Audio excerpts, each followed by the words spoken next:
Assalamualaikum, selamat sore sahabat MWN di mana saja Anda berada. Bangsaku kini mengalami yang namanya krisis keadilan dan maraknya mafia hukum. Ya, ada kejadian yang paling mengejutkan publik tentu saja ya, karena ada seorang advokat yang menjadi tersangka karena dia membela kliennya. Ini kan sebenarnya sesuatu yang menggelitik dalam dunia hukum di Indonesia ya. Karena sebagaimana kita ketahui bahwa seorang advokat itu memiliki imunitas, memiliki kekebalan hukum ya, yang diatur dalam undang-undang advokat tentunya ya, dalam pasal 16 Undang-Undang Nomor 18 Tahun 2003 ya. Dijelaskan bahwa seorang advokat tidak bisa dipidanakan ya. Seorang advokat tidak bisa diperkarakan baik secara pidana maupun perdata apabila ya dia sedang menjalankan, jadi apapun tindakannya gitu, apapun pernyataannya gitu, jika dalam hal melaksanakan tugas dan fungsinya sebagai advokat untuk membela kliennya hingga nanti di persidangan, maka seorang advokat tidak bisa diperkarakan secara hukum. Itu dijamin oleh undang-undang. Lalu hari ini kita perlu patut untuk bersedih ya, karena ada seorang advokat, Kamarudin Simanjuntak, yang dilaporkan oleh Dirut PT Taspen ya, dengan tuduhan menyebarkan berita bohong yang membuat keonaran ya. Ini lagi-lagi pasal ini ya, lagi-lagi pasal ini membuat gaduh ya, membuat hukum menjadi tidak tegak lurus gitu, membuat hukum itu kok sepertinya mudah sekali gitu loh, kok pencemaran nama baik gitu ya, padahal sudah jelas Kamarudin Simanjuntak ini sedang menangani atau menjadi kuasa hukum daripada istri dari Dirut PT Taspen tersebut. Otomatis ya pernyataannya itu adalah dalam rangka membela kliennya tersebut. Kok bisa dilaporkan oleh suaminya si istri tadi ya, Kamarudin ini dilaporkan gitu, yang sekarang menjadi tersangka. Ya mudah-mudahan ya peristiwa hukum ini menjadi atau digelar secara terang benderang. Yang jelas ini aneh gitu ya, ini mengganggu nalar publik ya. Kalau seorang advokat saja ya sudah jelas dia dilindungi oleh undang-undang, bisa diperkarakan secara hukum, bisa dilaporkan karena membela kliennya. Lalu bagaimana jika ada orang biasa gitu ya yang membela dirinya? Maka ini juga kadang juga ada juga kan ya, ada santri dibegal, kemudian santri itu melawan ya, perampoknya begalnya terbunuh, akhirnya santri itu yang justru menjadi tersangka. Nah, setelah dikritik oleh netizen, akhirnya dibebas. Ini menjadi sesuatu yang apa gitu loh ya, mudah-mudahan karena mungkin ada yang salah ya, dalam pendidikan di aparat penegak hukum ya, atau apa ini yang terjadi. Yang bisa menjawab tentunya ya adalah para pakar di para dosen di PTIK ya, mungkin ya gitu. Karena mengapa gitu aparat penegak hukum ini bisa-bisanya gitu ya menegakkan hukum ini seperti ini gitu. Yang jelas tidak fair, yang jelas tidak, ya memang betul equality before the law itu betul, kesamaan ya di mata hukum siapapun itu gitu. Tapi kan sudah ada undang-undangnya gitu. Kok ditabrak gitu, kok ditabrak begitu aja seorang advokat bisa dipenjarakan. Ya miris aja, sedih aja gitu ya.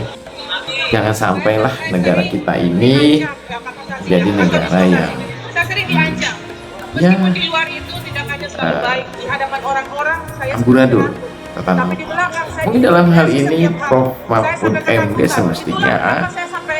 semestinya ikut bicara ya. Ini masalah profesi loh ya. Jadi Profesor Mahfud MD seharusnya mengambil sikap juga dalam hal ini. Nah, ini ancaman untuk profesi. Ini akan menjadi jurisprudensi nanti. Kan bahaya apabila ini menjadi jurisprudensi ya, di mana seorang advokat bisa dilaporkan padahal ya apa yang dilaporkannya itu adalah dalam rangka melaksanakan tugas dan fungsinya sebagai advokat, dalam rangka membela kliennya. Sekali lagi ini Profesor Mahfud MD ini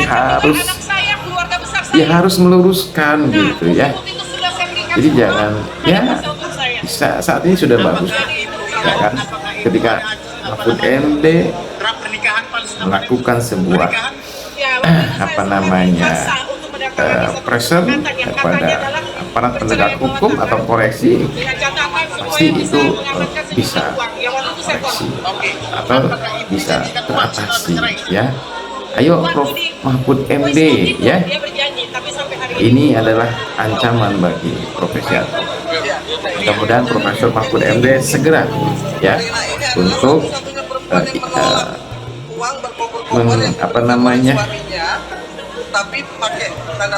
memanggil lah ya, atau memberikan pencerahan kepada aparat penegak hukum yang telah menjadikan Kamarudin Simanjuntak sebagai tersangka ya pencemaran nama baik karena membela kliennya. Itu dia ya, Prof. Mahfud MD, ayo ya.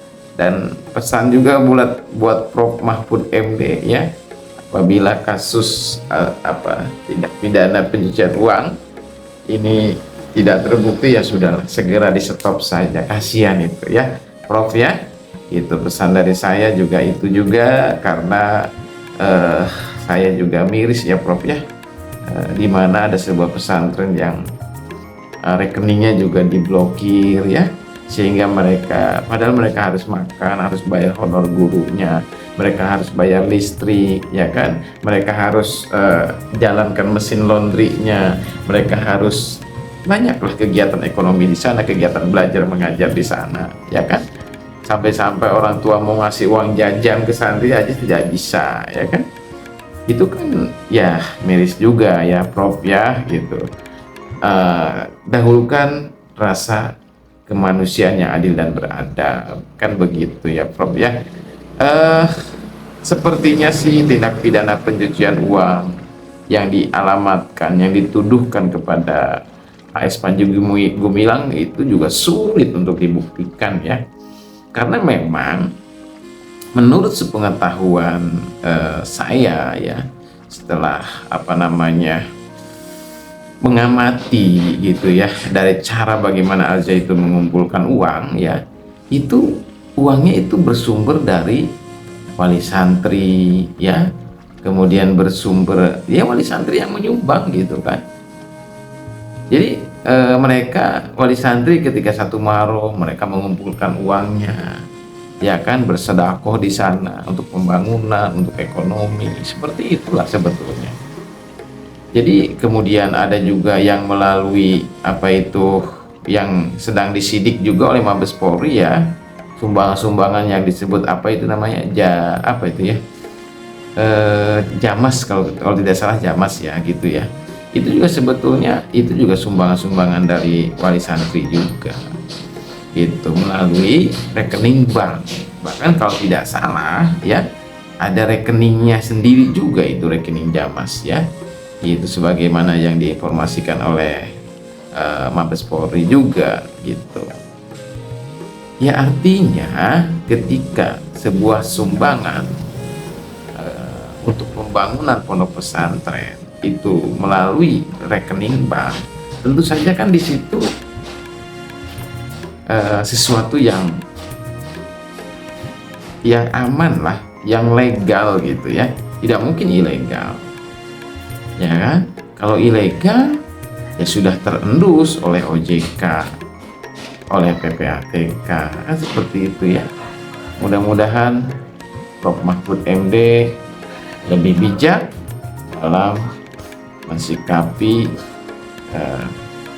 informasi dari masyarakat, karena tidak semua informasi dari masyarakat itu ya harus ditindaklanjuti ya kan. Jika memang tidak cukup buktinya, untuk apa ditindaklanjuti kan, seperti itu.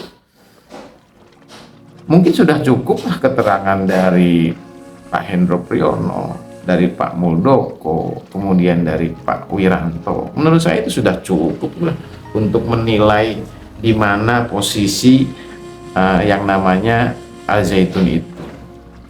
Artinya Profesor Mahfud MD sebetulnya sudah mendapatkan informasi yang sangat valid dari 3 jenderal ini, dan sebetulnya sudah bisa menyimpulkan apa dan bagaimana Al Zaitun, apa dan bagaimana Abdul Salam Panji Gumilang ini, kan seperti itu ya.